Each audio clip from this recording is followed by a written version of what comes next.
Hello and welcome to Cricketry on ThePapare.com. We are at the end of day 3 of this first test match, and at this stage I'm not so sure whether we can have a result of this test match. 266 for 4, Sri Lanka 419 all out. So Pakistan still have close to 150 plus. Sri Lanka need to get 6 wickets, and the pitch still looking absolutely good. Now this morning when play started, we went out there and took a close look at the pitch, and I can tell you that those cracks seem to be widening. In fact, we did put a few coins into those cracks to understand how wide they were. But one thing about these cracks are that it's not crumbling at the edges. Unlike in Sri Lanka, we've seen a lot of cracks and we also see crumbling at the edges, and that's where the spinners come into play, where the ball starts to hit those areas, grip, it starts to turn, it starts to bounce, and batting becomes very difficult. But here, it's a completely different looking pitch. The surface is quite hard, the cracks are wide, we haven't seen the balls deviate off it, and we also haven't seen that up and down bounce.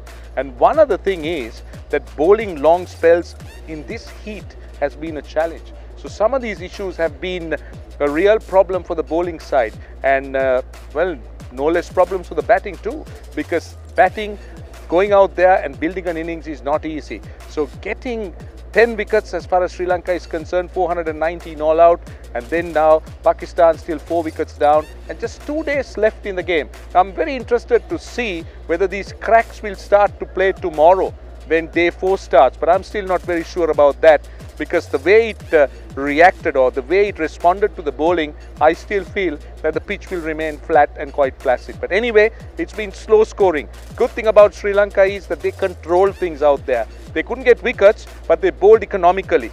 Sandakan, a little bit disappointing, because I thought he should have bowled the wrong end a little bit more.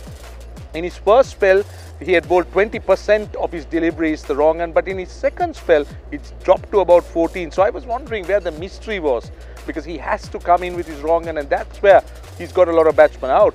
And also the fact that I felt that he struggled to get his line, and also the length, the right length. Either he was far too full or just a touch short. And on this pitch, on a slowish pitch, when it is short and not turning, it allows the batsman the width to play off the back foot.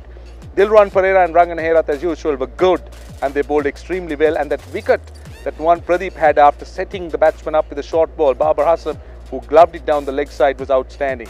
So all in all, it's an even day. So Pakistan might think that they just have their noses in front, because they got 266 for 4, and Sri Lanka are still searching for the balance 6 wickets. My take is that this game can be a draw, because 2 days to go, and I'm not so sure whether this pitch would permit 24 wickets to fall during that time. Anyway, cricket is a funny game. Let's wait and see. This is Roshan Abeysinghe reporting for Cricketry from Abu Dhabi.